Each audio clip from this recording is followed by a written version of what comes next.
जय श्री राम। हे नाथ, शिव जी के धनुष को तोड़ने वाला आपका कोई एक दास ही होगा। क्या आज्ञा है मुझसे, क्यों नहीं कहते? यह सुनकर क्रोधी मुनि गुस्सा कर बोले, सेवक वह है जो सेवा का काम करे, शत्रु का काम करके तो लड़ाई ही करनी चाहिए। हे राम सुनो, जिसने शिव जी के धनुष को तोड़ा वह सहस्त्रबाहु के समान मेरा शत्रु है। वह इस समाज को छोड़कर अलग हो जाए, नहीं तो सभी राजा मारे जाएंगे। मुनि के वचन सुनकर लक्ष्मण जी मुस्कुराए और परशुराम जी का अपमान करते हुए बोले, हे गोसाई, लड़कपन में हमने तो बहुत सी धनुहियाँ तोड़ डाली, किंतु आपने ऐसा क्रोध कभी नहीं किया। इसी धनुष पर इतनी ममता किस कारण से है? यह सुनकर भृगुवंश की ध्वजा स्वरूप परशुराम जी कुपित होकर कहने लगे, अरे राजपुत्र, काल के बस में होने से तुझे बोलने में कुछ भी होश नहीं है। सारे संसार में विख्यात शिव जी का यह धनुष क्या धनु ही के समान है? लक्ष्मण जी ने हंसकर कहा, हे देव सुनिए, हमारे जान में तो सभी धनुष एक से ही हैं। पुराने धनुष के तोड़ने में क्या हानि लाभ? श्री राम जी ने तो इसे नवीन के धोखे में देखा था, फिर यह तो छूते ही टूट गया। इसमें रघुनाथ जी का कोई दोष नहीं है। मुनि, आप बिना ही कारण किस लिए क्रोध करते हैं? परशुराम जी अपने फरसे की ओर देखकर बोले, अरे दुष्ट, तू मेरा स्वभाव नहीं सुना? मैं तुझे बालक जानकर नहीं मारता। अरे मूर्ख, क्या तू मुझे निरा मुनि ही जानता है? मैं बाल ब्रह्मचारी और अत्यंत क्रोधी हूँ। क्षत्रिय कुल का शत्रु तो विश्व भर में विख्यात हूँ।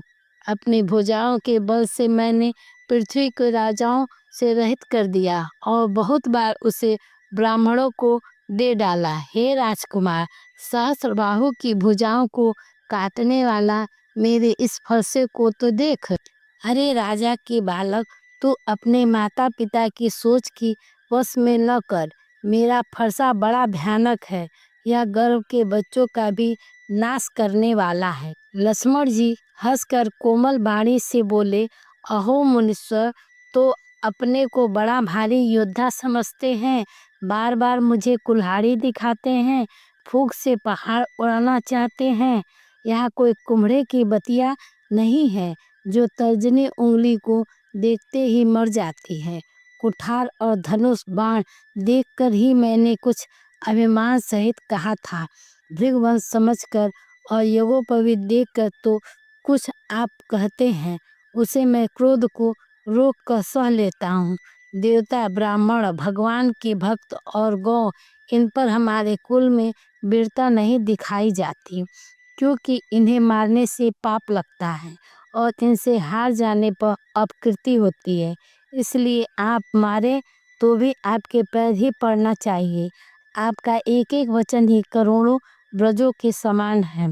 धनुष, बाण और कुठार तो आप व्यर्थ ही धारण करते हैं। इन्हें देखकर मैंने कुछ अनुचित कहा हो तो उसे ही धीर महामुनि क्षमा कीजिए। यह सुनकर भृगुवंश मणि परशुराम जी क्रोध के साथ गंभीर वाणी बोले, हे विश्वामित्र सुनो, यह बालक बड़ा कुबुद्धि और कुटिल है।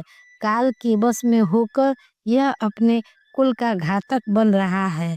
यह सूर्यवंश रूपी पूर्णचंद्र का कलंक है। यह बिल्कुल उद्दंड, मूर्ख और निडर है। अभी क्षण भर में यह काल का ग्रास हो जाएगा। मैं पुकार कर कह देता हूँ, फिर मुझे दोष नहीं देना। यदि तुम इसे बचाना चाहते हो तो हमारा प्रताप, बल और क्रोध बतलाकर इसे मना कर दो। लक्ष्मण जी ने कहा, हे मुनि, आपका सुयश आपके रहते दूसरा कौन वर्णन कर सकता है? आपने अपने ही मुंह से अपनी करनी अनेकों बार बहुत प्रकार से वर्णन की है। इतने पर भी संतोष न हुआ तो फिर कुछ कह डालिए। क्रोध रोक कर असहाय दुख मत सहिए। आप वीरता का व्रत धारण करने वाले धैर्यवान और क्षोभ रहित हैं। गाली देते शोभा नहीं पाते। शूरवीर तो युद्ध में करनी करते हैं, कहकर अपने को नहीं जानते। शत्रु को युद्ध में उपस्थित पाकर कायर ही अपने प्रताप की डिंग मारा करते हैं। आप तो मानो काल को हाक लगाकर बार बार उसे मेरे लिए बुलाते हैं। लक्ष्मण जी के कठोर वचन सुनते ही परशुराम जी ने अपने भयानक परसे को सुधार कर हाथ में ले लिया और बोले, अब लोग मुझे दोष न दें। यह कड़वा बोलने वाला बालक मारे जाने ही योग्य है। इसे बालक देखकर मैंने बहुत बचाया, पर अब यह सचमुच मरने को ही आ गया है। विश्वामित्र जी ने कहा, अपराध क्षमा कीजिए। बालक के दोष और गुण को साधु लोग नहीं गिनते।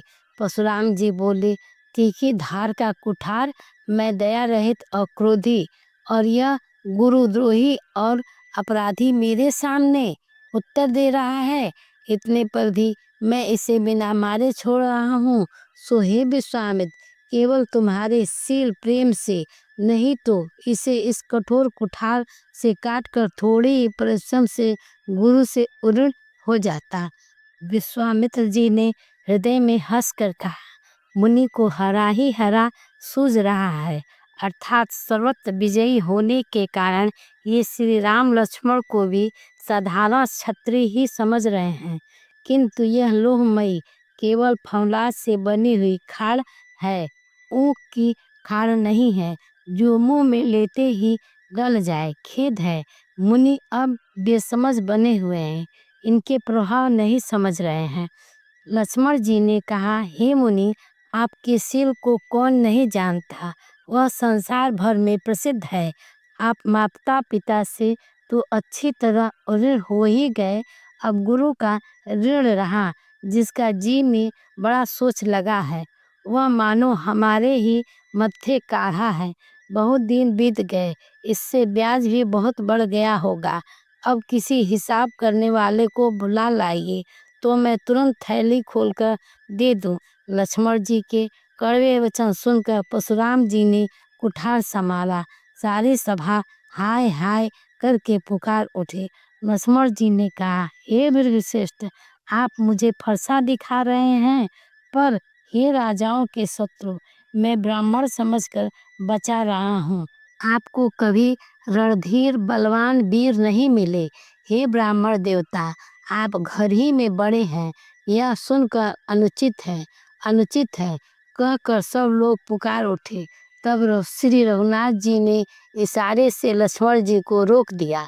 लक्ष्मण जी के उत्तर से जो आहुति के समान परशुराम जी की क्रोध रूपी अग्नि को बढ़ते देखकर रघुकुल के सूर्य श्री रामचंद्र जी जल के समान शांत करने वाले वचन बोले, हे नाथ, बालक पर कृपा कीजिए। इस सीधे और दूध मुहे बच्चे पर क्रोध न कीजिए। यदि यह प्रभु आपका कुछ भी प्रभाव जानता तो क्या वह बेसमझ आपकी बराबरी करता। बालक यदि कुछ चपलता भी करते हैं तो गुरु पिता और माता मन में आनंद से भर जाते हैं। अतः इसे छोटा बच्चा और सेवक जानकर कृपा कीजिए। आप तो समदर्शी, सुशील, धीर और ज्ञानी मुनि हैं। श्री रामचंद्र जी के वचन सुनकर वे कुछ टंठे पड़े। इतने में लक्ष्मण जी कुछ कहकर फिर मुस्करा दिए। उनको हंसते देखकर परशुराम जी के नख से शिखा तक सारे शरीर में क्रोध छा गया। उन्होंने कहा, हे राम, तेरा भाई बड़ा पापी है। यह शरीर से गोरा पर हृदय का बड़ा काला है। यह विषमुख है, दुधमुहा नहीं, स्वभाव से ही टेढ़ा है। तेरा अनुसरण नहीं करता, तेरे जैसा शीलवान नहीं है। यह नीच मुझे काल के समान नहीं बिकता। यशवर जी ने हंसकर कहा, हे मुनि, सुनिए, क्रोध पाप का मूल है, जिसके बस में होकर मनुष्य अनुचित कर्म कर बैठते हैं और विश्व भर के प्रतिकूल चलते सबका अहित करते हैं। हे मुनिराज, मैं आपका दास हूँ, अब क्रोध त्याग कर दया कीजिए। टूटा हुआ धनुष क्रोध करने से जुड़ नहीं जाएगा। खड़े खड़े पैर दुखने लगे होंगे, बैठ जाइए। यदि धनुष अत्यंत प्रिय ही है तो कोई उपाय किया जाए और किसी बड़े गुणकारी कारीगर को बुलवा कर जुड़वा दिया जाए। लक्ष्मण जी के बोलने से जनक जी डर जाते हैं और कहते हैं, बस चुप रहिए, अनुचित बोलना अच्छा नहीं है। जनकपुर के स्त्री पुरुष थर थर काँप रहे हैं और मन ही मन कह रहे हैं कि छोटा कुमार बड़ा ही खोटा है। लक्ष्मण जी की निर्भय वाणी सुनकर परशुराम जी का शरीर क्रोध से जला जा रहा है और उनके बल की हानि हो रही है, उनका बल घट रहा है। तब श्री रामचंद्र जी पर एहसान जानकर परशुराम जी बोले, तेरा छोटा भाई समझकर मैं इसे बचा रहा हूँ। यह मैल का मैला और शरीर का कैसा सुंदर है, जैसे विष के रस से भरा हुआ सोने का घड़ा। यह सुनकर लक्ष्मण जी फिर हंसे। तब श्री रामचंद्र जी ने तिरछी नज़र से उनकी ओर देखा, जिससे लक्ष्मण जी सकुचा कर विपरीत बोलना छोड़कर गुरु जी के पास चले गए। श्री रामचंद्र जी दोनों हाथ जोड़कर अत्यंत विनय के साथ कोमल और शीतल बाणी बोले, हे नाथ सुनिए, आप तो स्वभाव से ही सुजान हैं। आप बालक के वचन पर कान न कीजिए, उसे सुना अनसुना कर दीजिए। बर्रे और बालक का एक स्वभाव है, संत जन इन्हें कभी दोष नहीं लगाते, फिर उनसे तो कुछ काम भी नहीं बिगड़ा है। हे नाथ, आपका अपराधी तो मैं हूँ, अतः हे स्वामी, कृपा क्रोध वध और बंधन जो कुछ करना हो दास की तरह अर्थात दास समझकर मुझ पर कीजिए, जिस प्रकार से शीघ्र आपका क्रोध दूर हो। हे मुनिराज, बताइए मैं वही उपाय करूं। मुनि ने कहा, हे राम, क्रोध कैसे जाए? अभी तेरा छोटा भाई टेढ़ा ही ताक रहा है, इसकी गर्दन पर मैंने कुठार न चलाया तो क्रोध करके किया ही क्या। जिस कुठार की घोर करनी सुनकर राजाओं की स्त्रियों के गर्भ गिर पड़ते हैं, उसी फरसे के रहते मैं इस शत्रु राजपुत्र को जीवित देख रहा हूँ। हाथ चलता नहीं, क्रोध से छाती जली जाती है।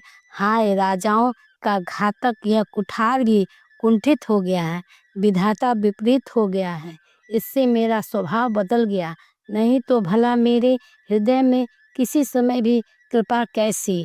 आज दया मुझे यह दुख सहा रही है। यह सुनकर लक्ष्मण जी ने मुस्कुराकर सिर नवाया और कहा, आपकी कृपा रूपी वायु भी आपकी मूर्ति के अनुकूल ही है। वचन बोलते हैं मानो फूल झड़ रहे हैं। हे मुनि, यदि कृपा करने से आपका शरीर जला जाता है तो क्रोध होने पर तो शरीर की रक्षा विधाता ही करेंगे। परशुराम जी ने कहा, हे जनक, देख यह मूर्ख बालक हट करके यमपुरी में घर निवास करना चाहता है, उसको शीघ्र ही आंखों की ओट क्यों नहीं करते। यह राजपूत देखने में छोटा है पर यह बड़ा खोटा है। लक्ष्मण जी ने हंसकर मन ही मन कहा, आंख मूंद लेने पर भी कहीं कोई नहीं है। तब परशुराम जी हृदय में अत्यंत क्रोध भरकर श्री राम से बोले, अरे सठ, तू शिव जी का धनुष तोड़कर उल्टा हमें को ज्ञान सिखाता है। तेरा यह भाई तेरी सम्मति से कटु वचन बोलता है और तू छल से हाथ जोड़कर विनय करता है। या तो युद्ध में मेरा संतोष कर, नहीं तो राम कहलाना छोड़ दे। हरि से द्रोही छल त्याग कर मुझसे युद्ध कर, नहीं तो भाई सहित तुझे मार डालूंगा। इस प्रकार परशुराम जी कुठार उठाए बक रहे हैं और श्री रामचंद्र जी सिर झुकाए मन ही मन मुस्कुरा रहे हैं। श्री रामचंद्र जी ने मन ही मन कहा, गुनाह तो लक्ष्मण का है और क्रोध मुझ पर करते हैं। कहीं कहीं सीधेपन में भी बड़ा दोष होता है।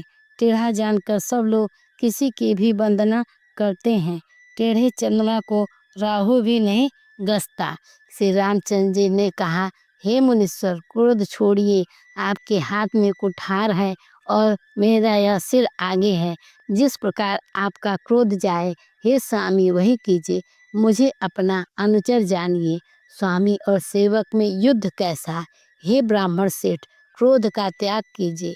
आपका वीरों का सा वेश देख कर ही बालक ने कुछ कह डाला था, वास्तव में उसका भी कोई दोष नहीं है। आपको कुठार बाण और धनुष धारण किए देखकर और वीर समझकर बालक को क्रोध आ गया। वह आपका नाम तो जानता था, पर उसने आपको पहचाना नहीं। अपने वंश रघुवंश के स्वभाव के अनुसार उसने उत्तर दिया, यदि आप मुनि की तरह आते तो स्वामी, बालक आपके चरणों की धूल सिर पर रखता।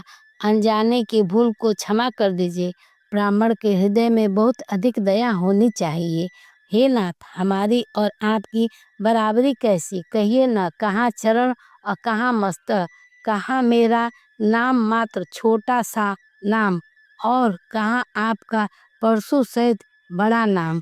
हे देव, हमारे तो एक ही गुण धनुष है, और आपके पास परम पवित्र सम दम तप शौच क्षमा सरलता ज्ञान विज्ञान और अस्तिकता, ये 9 गुण हैं। हम तो सब प्रकार से आपसे हारे हैं। हे विप्र, हमारे अपराधों को क्षमा कीजिए। श्री रामचंद्र जी ने परशुराम जी को बार बार मुनि और विप्र कर कहा। तब भृगुपति परशुराम जी कुपित होकर अथवा क्रोध की हंसी हंसकर बोले, तू भी अपने भाई के समान ही टेढ़ा है। तू मुझे निरा ब्राह्मण ही समझता है। मैं जैसा विप्र हूँ तुझे सुनाता हूँ। धनुष को श्रुवा, बाण को आहुति और मेरे क्रोध को अत्यंत भयंकर अग्नि जान। चतुंगड़ी सेना, सुंदर समिधाएं, यज्ञ की जलाई जाने वाली लकड़ियां हैं। बड़े बड़े राजा उसमें आकर बलि के पशु हुए, जिनको मैंने इसी फरसे से काट कर बलि दिया है।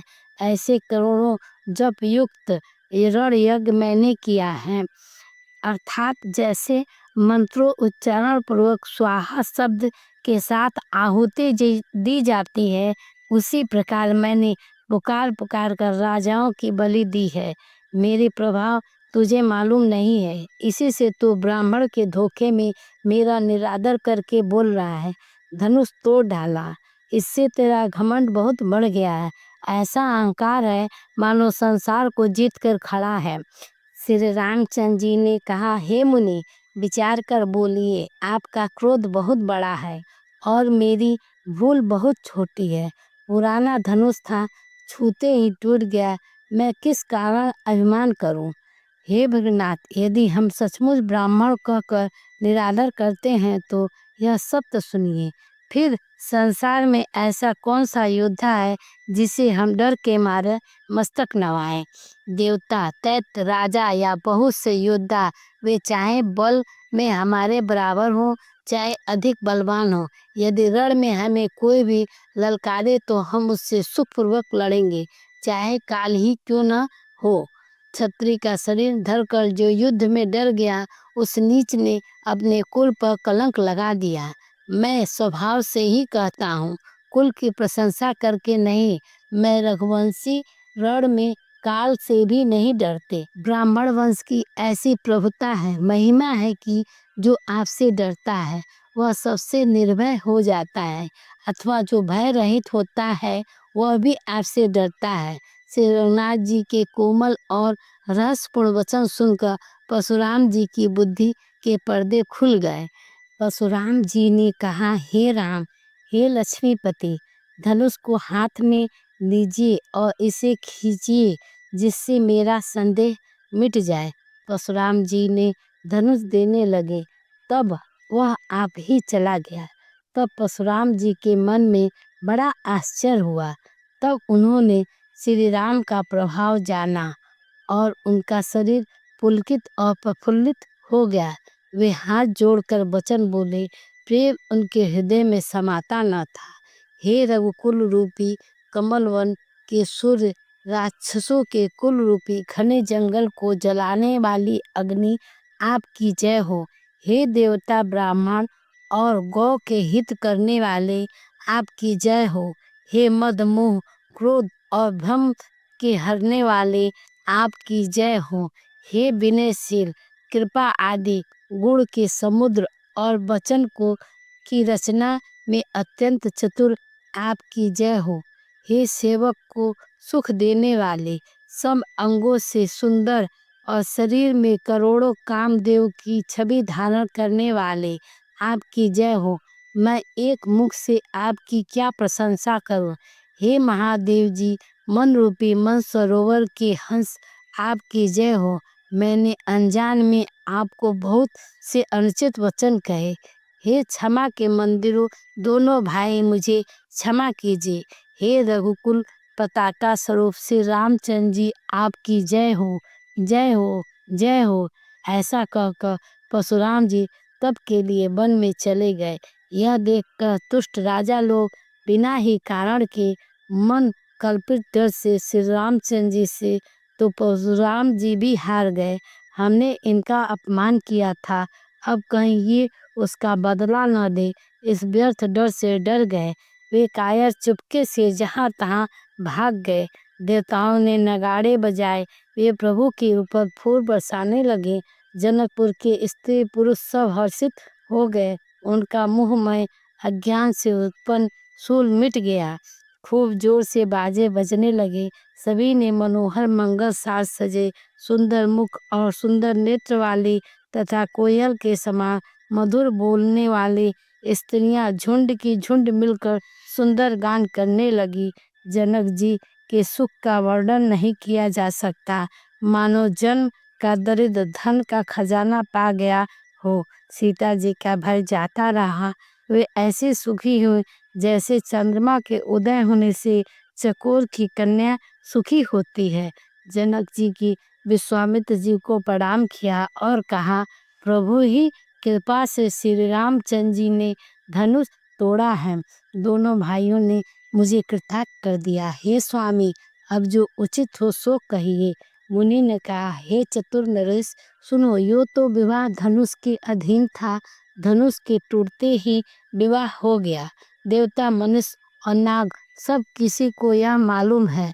तथापि तुम जाकर अपने कुल का जैसा व्यवहार हो, ब्राह्मण कुल के बूढ़े और गुरुओं से पूछकर और वेदों में वर्णित जैसा आचार हो वैसा करो। जाकर अयोध्या को दूत भेजो जो राजा दशरथ को बुला लावे। राजा ने प्रसन्न होकर कहा, हे कृपालु, बहुत अच्छा। और उसी समय दूतों को बुलाकर भेज दिया। फिर सब महाजनों को बुलाया और सबने आकर राजा को आदर पूर्वक सिर नवाया। राजा ने कहा, बाजार, रास्ते, घर, देवाले और सारे नगर को चारों ओर से सजाओ। महाजन प्रसन्न होकर चले और अपने अपने घर आए। फिर राजा ने नौकरों को बुला भेजा और उन्हें आज्ञा दी कि विचित्र मंडप बनाकर सजाकर तैयार करो। यह सुनकर सब राजा के वचन सिर पर धरकर और सुख पाकर चले। उन्होंने अनेक कारीगरों को बुला भेजा जो मंडप बनाने में कुशल और चतुर थे। उन्होंने ब्रह्मा की वंदना करके कार्य आरंभ किया और पहले सोने किले के खंभे बनाए, हरी हरी मड़ियाँ, पन्ने और पत्ते और फल बनाए। फिर पदराग मड़ियों मणिक के फूल बनाए। मंडप की अत्यंत विचित्र रचना देखकर ब्रह्मा का मन भी भूल गया। बांस सब हरी हरी मड़ियाँ पन्ने के सीधे और गांठों से युक्त ऐसे बनाए जो पहचानने नहीं जाते। हे मणि के या साधारण सोने के सुंदर नागवेली पान का लट्टा बनाए जो पत्तों सहित ऐसी भली मालूम होती कि पहचानी नहीं जाती। उसी नागबेली के रच कर और पच्चीकारी करके बंधन बनाए। बीच बीच में मोतियों के सुंदर झालरें लगी। मणि, पन्ने, हीरे और फिरोजे इन रत्नों को चीर कर, कोर कर और पच्चीकारी करके इनके कमल बनाए और बहुत रंगों के पक्षी बनाए जो हवा के सहारे गूंजते और कूकचते थे। खंभों पर देवताओं की मूर्तियां गढ़कर निकाली जो सब मंगल द्रव्य लिए खड़ी हैं। गजमुक्ताओं के सहज ही सुहाने अनेकों तरह के चौक पुराए। नीलमणि को कोर कर अत्यंत सुंदर आम के पत्ते बनाए। सोने के बोर और रेशम की डोरी से बंधे हुए पन्ने के फलों के गुच्छे सुशोभित हैं। ऐसे सुंदर उत्तम बंदरवाल बनाए मानो कामदेव ने फंदे सजाए हों। अनेकों मंगल कलश और सुंदर ध्वजा, पताका, पर्दे और चौर बनाए जिसमें मणियों के अनेकों सुंदर दीपक हैं। उस विचित्र मंडप का तो वर्णन नहीं किया जा सकता। जिस मंडप में श्री जानकी जी दुल्हन होंगी। किस कवि की ऐसी बुद्धि है जो उसका वर्णन कर सके। जिस मंडप रूप और गुणों के समुद्र श्री रामचंद्र जी दूल्हे होंगे, वहाँ मंडप तीनों लोकों में प्रसिद्ध होना चाहिए। जनक जी के महल की जैसी शोभा थी, वैसा ही शोभा नगर के प्रत्येक घर की दिखाई देती थी। उस समय जिसके तिरहुत को देखा, उसे चौहर भुवन तुच्छ जान पड़े। जनकपुर में नीच के घर भी उस समय जो संपदा सुशोभित थी, उसे देखकर इंद्र भी मोहित हो जाता था। जिस नगर में साक्षात लक्ष्मी जी कपट से स्त्री का सुंदर वेश बनाकर बसती हैं, उस पुरी की शोभा का वर्णन करने में सरस्वती और शेष भी सकुचाते हैं। जनक जी के दूत से रामचंद्र जी की पवित्र पुरी अयोध्या में पहुँचे। सुंदर नगर देखकर वे हर्षित हुए। राजपाल पर जाकर उन्होंने खबर भेजी। राजा दशरथ जी ने सुनकर उन्हें बुला भेजा। दूतों ने प्रणाम करके चिट्ठी दी। प्रसन्न होकर राजा ने सर उठाकर उसे लिया। चिट्ठी बाँचते समय उनके दोनों नेत्र जल से छा गए, शरीर पुलकित हो गया और छाती भर गई। हृदय में राम और लक्ष्मण हैं, हाथ में सुंदर चिट्ठी। राजा उसे हाथ में लिए ही रह गए, खट्टी मीठी कुछ भी न कह सके। फिर धीरज धरकर उन्होंने पत्रिका पढ़ी। सारी सभा सच्ची बात सुनकर हर्षित हो गई। भरत जी अपने मित्र और भाई शत्रुघ्न के साथ जहाँ खेलते थे, वहीं समाचार पाकर वे भी आ गए। बहुत प्रेम से सुखचाते हुए पूछते हैं, पिताजी चिट्ठी कहाँ से आई है? हमारे प्राणों से प्यारे दोनों भाई, कहिए सकुशल तो है और वे किस देश में हैं? स्नेह से सने ये वचन सुनकर राजा ने फिर से चिट्ठी पढ़ी। चिट्ठी सुनकर दोनों भाई पुलकित हो गए। स्नेह इतना अधिक हो गया कि वह शरीर में समाता नहीं। भरत जी का पवित्र प्रेम देखकर सारी सभा में विशेष सुख पाया। तब राजा दूत को पास बैठाकर मन को हरने वाले मीठे वचन बोले। भैया कहो, दोनों बच्चे कुशल से तो हैं? तुमने अपनी आंखों से उन्हें अच्छी तरह देखा है ना? सांवले और गोरे शरीर वाले वे धनुष तरकर धारण किए रहते हैं। किशोर अवस्था है, विश्वामित्र मुनि के साथ हैं, तो उनको पहचानते हो तो उनका स्वभाव बताओ। राजा प्रेम के विशेष वश में होने पर बार बार इस प्रकार कह पूछ रहे थे। भैया, जिस दिन से मुनि उन्हें लिवा ले गए हैं, तब से आज ही हमने सच्ची खबर पाई है। कहो तो महाराज, जनक ने उन्हें कैसे पहचाना? ये प्रेम भरे वचन सुनकर दूत मुस्कुराए। दूतों ने कहा, हे राजाओं के मुकुटमणि, सुनिए, आपके समान धन्य और कोई नहीं है। जिनके राम लक्ष्मण जैसे पुत्र हैं, जो दोनों विश्व के विभूषण हैं। आपके पुत्र पूछने योग्य नहीं हैं, वो पुरुष सिंह हैं, तीनों लोकों के प्रकाश स्वरूप है। जिनके यश के आगे चंद्रमा मलिन और प्रताप के आगे सूर्य शीतल लगता है। हे नाथ, उनके लिए आप कहते हैं कि उन्हें कैसे पहचाना? क्या सूर्य को हाथ में दीपक लेकर देखा जाता है? सीता जी के स्वयंवर में अनेकों राजा एक से बढ़कर एक योद्धा एकत्र हुए, परंतु शिव जी के धनुष को कोई नहीं हटा सका। सारे बलवान वीर हार गए।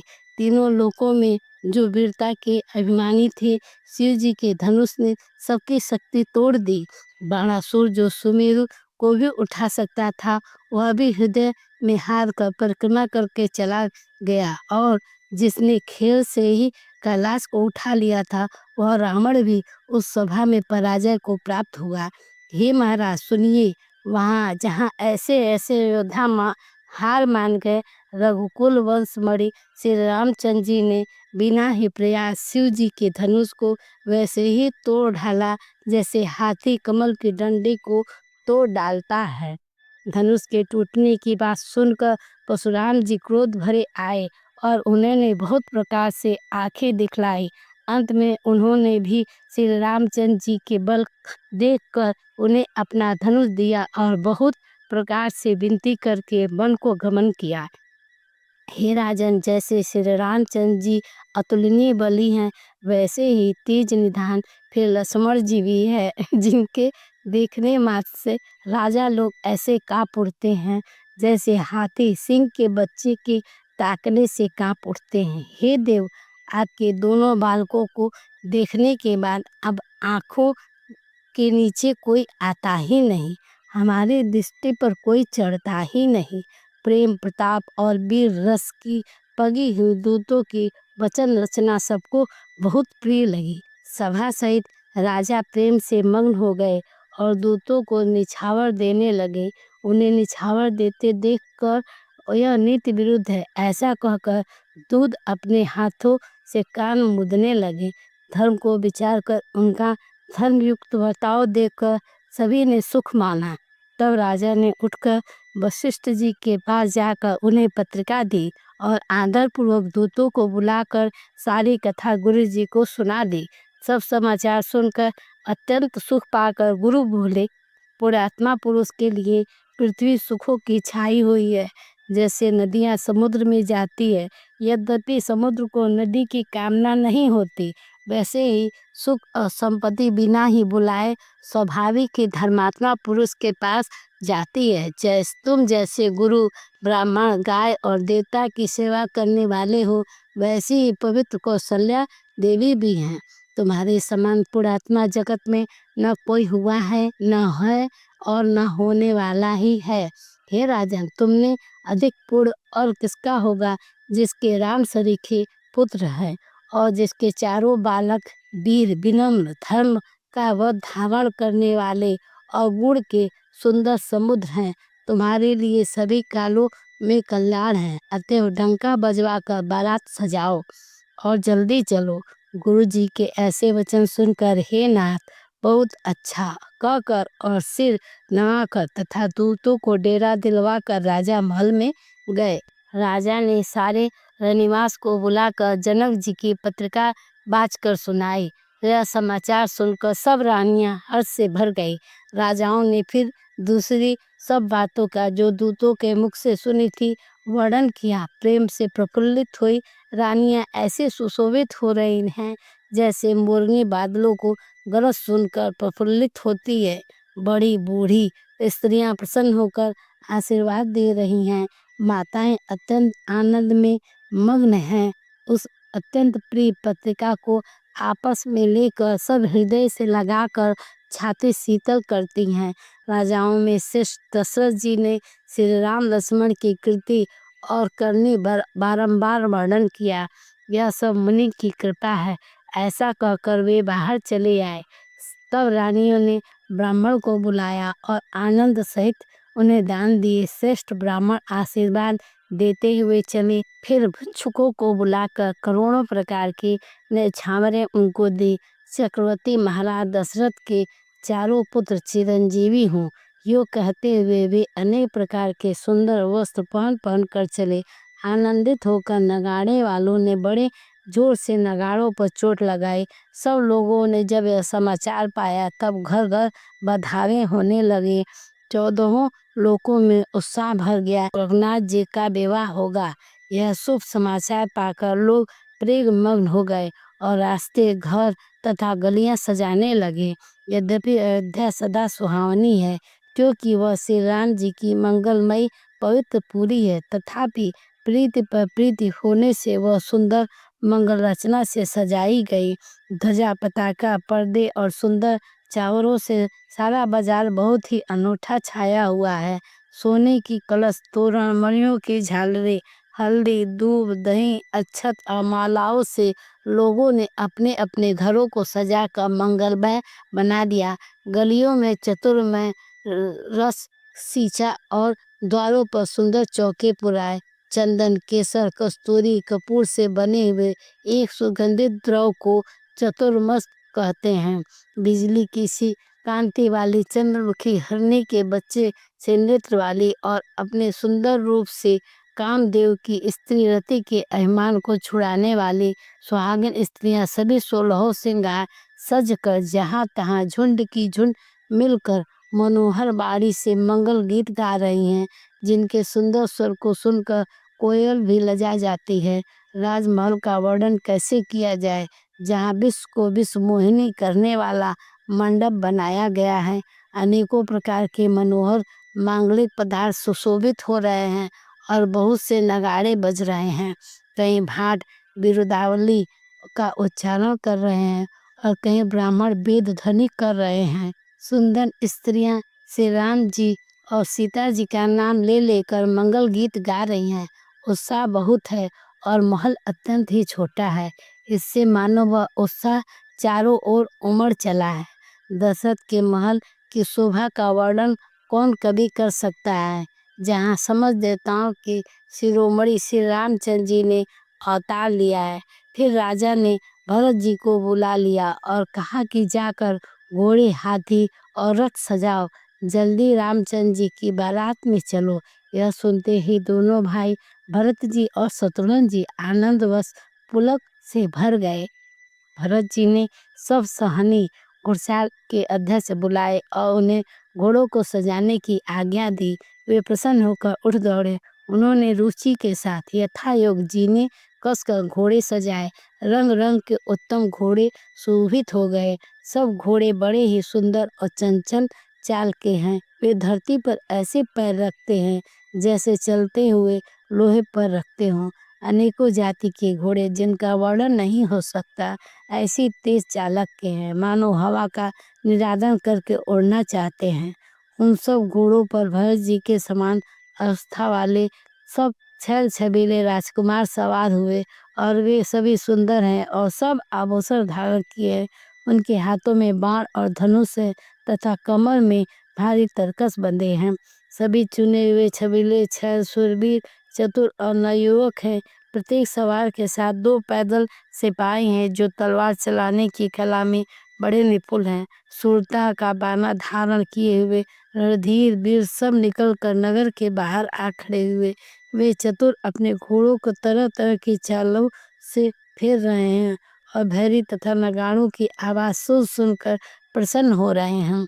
सारथी ने ध्वजा, पताका, मणि और आभूषणों को लगाकर रथों को बहुत विलक्षण बना दिया।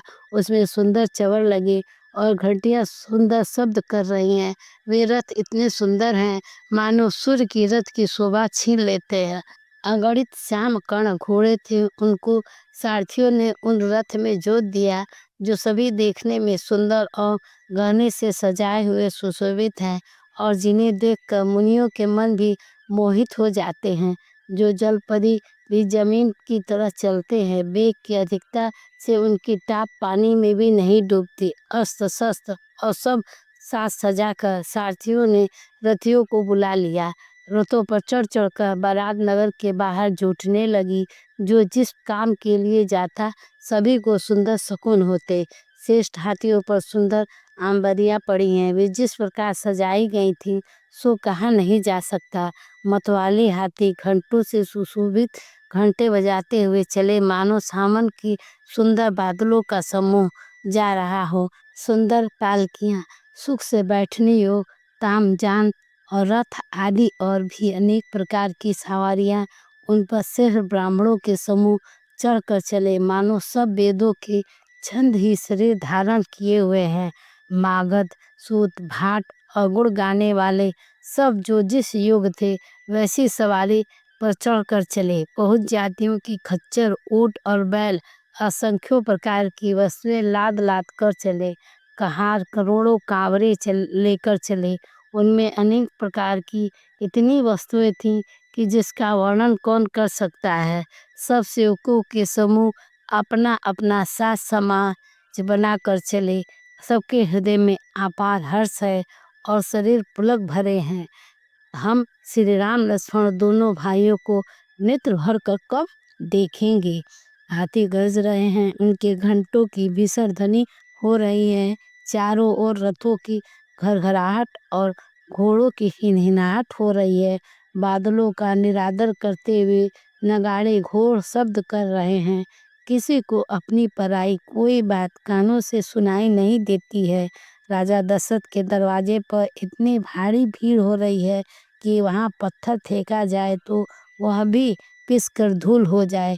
अटारियों पर चढ़ी स्त्रियां मंगल थालों में आरती लिए देख रही हैं और नाना प्रकार के मनोहर गीत गा रही हैं। उनके अत्यंत आनंद का बखान नहीं हो सकता। तब सुमंत जी ने 2 रथ सजाकर उनके सूर्य के घोड़ों की भी मात करने वाले घोड़े जोते।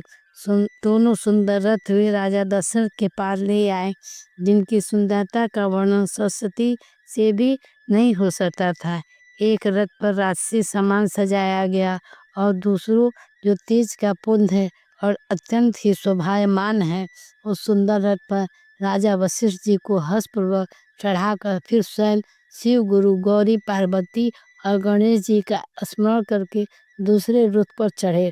वशिष्ठ जी के साथ राजा दशरथ जी कैसे शोभित हो रहे हैं, जैसे देव गुरु बृहस्पति के साथ इंद्र हो। वेद की विधि से कुल की रीति के अनुसार सब कार्य करके तथा सबको सब प्रकार से सजे देखकर श्री रामचंद्र जी का स्मरण करके गुरु की आज्ञा पाकर पृथ्वीपति दशरथ जी शंख बजाकर चले। बारात देखकर देवता हर्षित हुए और सुंदर मंगलदायक फूलों की वर्षा करने लगे। बड़ा शोर मच गया, घोड़े और हाथी गरजने लगे। आकाश में बारात में बाजे बजने लगे। देवंगनाएं और मनुष्य स्त्रियां सुंदर मंगलगान करने लगीं और रसीले राग से शहनाइयां बजने लगी। घंटे घंटियों की ध्वनि का वर्णन नहीं हो सकता। पैदल चलने वाले सेवकगण अथवा पट्टेबाज करतस से खेल कर रहे हैं और फहरा रहे हैं।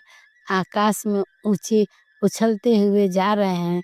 हंसी करने में निपुण और सुंदर गाने में चतुर विदूषक तरह तरह के तमाशे कर रहे हैं।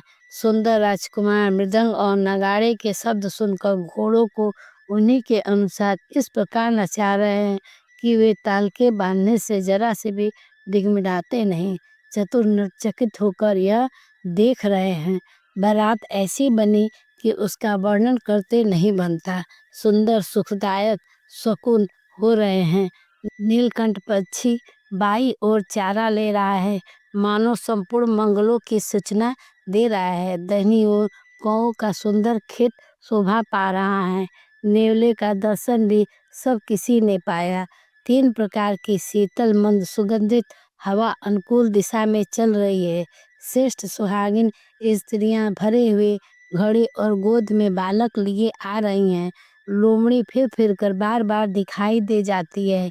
गायें सामने खड़ी बछड़ों को दूध पिलाती हैं। हरनी की टोली बाईं ओर से घूमकर दाहिनी ओर की ओर आई, मानो सभी मंगलों का समूह दिखाई दिया। छेम करी सफेद सिर वाली चील विशेष रूप से छेम कल्याण कर रही है। श्यामा बाईं ओर से सुंदर पेड़ पर दिखाई पड़ी।